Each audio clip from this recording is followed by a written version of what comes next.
Speaking of relievers, though, the Diamondbacks could still be in the market for relievers. I'm almost feeling more and more like that might be more important than even going after starting pitching. But it changes day to day. You know, seeing Ryan Nelson have a struggle and seeing Tommy Henry have a bad first inning completely changes my mindset. We'll see how I feel after Brandon Pfaadt pitches tomorrow.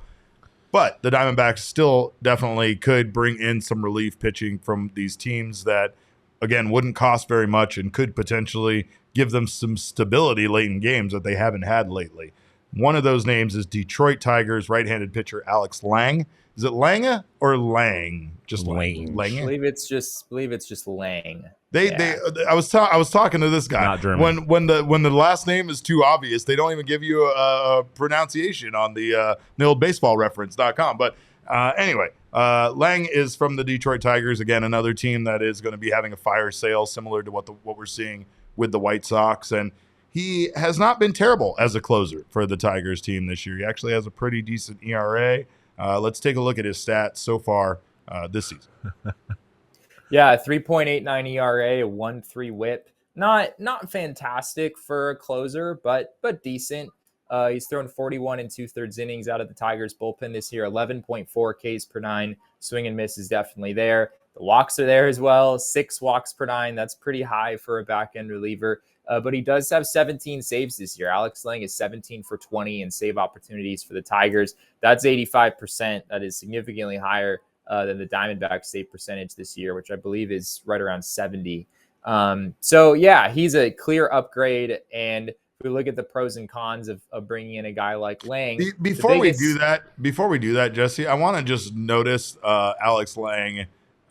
This is the man who earlier this season I talked about his wonderful short sleeve turtleneck jersey combo. Can we go back to the stat sheet? We see it a little bit. It is a look. It is crazy man energy. Look with the gold tats chain and the tats coming and out the under tats the sleeve. and the chain. Let's take a look now at what the pros and cons are, because there's another wonderful image of this man with his chains in full motion. He looks like he's gonna. It looks like he wears it because he's afraid he's gonna get bitten in the neck because he will bite you in the neck. I don't understand it. Like, does he cut the sleeves off himself? Is this just a shirt? Turtleneck? Is it a faux turtleneck? Is it just the? It's like a They dickie, have to trade like for a him dickie. now. They have to trade so we can get answers. I need to know this information. I need to see this man with his shirt off. I mean, on an episode where we're talking about Dick Mountain, I concur. I also need to see this man with his shirt off. However, some pros and cons here when it comes to Alex Lange. Of course, he is a closer, and that is something, Jesse, that the Diamondbacks absolutely need to start considering at this point.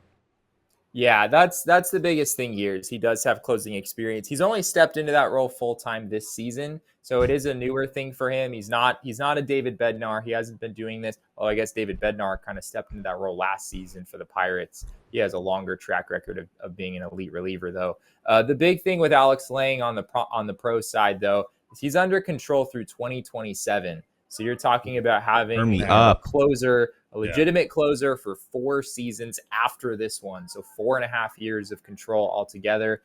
His swing and miss stuff is legit. I mentioned his command on the con side. That has been a downside for him this year, up at 6 walks per nine. I believe it was mid-4s the past couple of seasons. So you feel like that's something that could regress in that direction as he moves into the future. He's not necessarily an elite closer, like we said. I mean, the numbers that we talked about earlier, it's not Aroldis Chapman. It's not David Bednar. It's not that caliber of a guy, but he has shown himself to be really reliable in that role. And the last thing on the con side here is he's probably going to cost a decent amount. 4 years of control of any kind of reputable reliever at this point, that's going to cost a pretty penny. So, we'll see if the Diamondbacks are. Obviously, David Bednar is a guy you would like to have a lot more than Alex Lange, but depending on how the cost works out, he might be a much more realistic option for them. A couple people in the chat are not a fan of the non-elite descriptor. Yeah. I can't say I am either. No, yeah, it very much has like past failure vibe for trade, like Shelby Miller. How was it? Type vibe. Like if someone asks you how a movie was, and you're like, yeah, it's okay.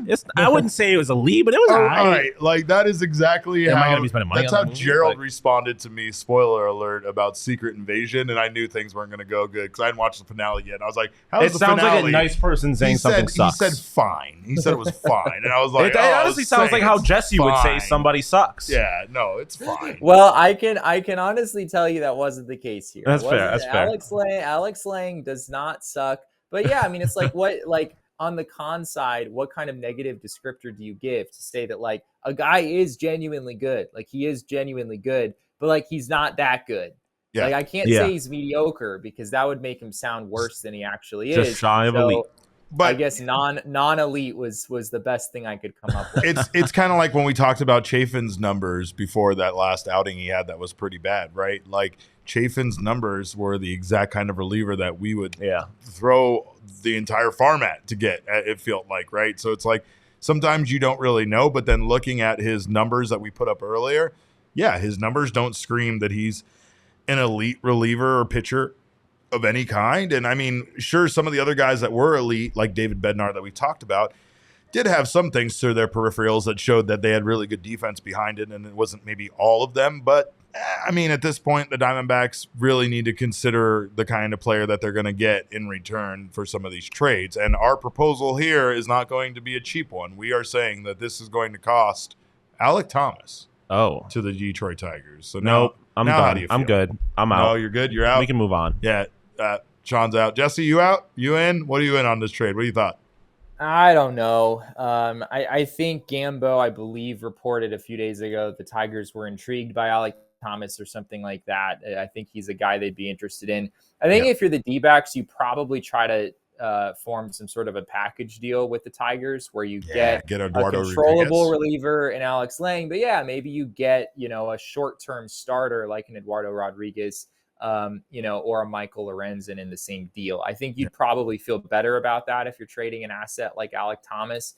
But look, at the same time, like if this is actually what the cost was, it wouldn't totally shock me. In theory, it is an overpay. I did the baseball trade values thing for whatever that's worth. And, it does say that this would be an overpay for the Diamondbacks. But I mean, it's 4 years. Like the Tigers have a lot of leverage in this situation. They don't need to move Lange right now.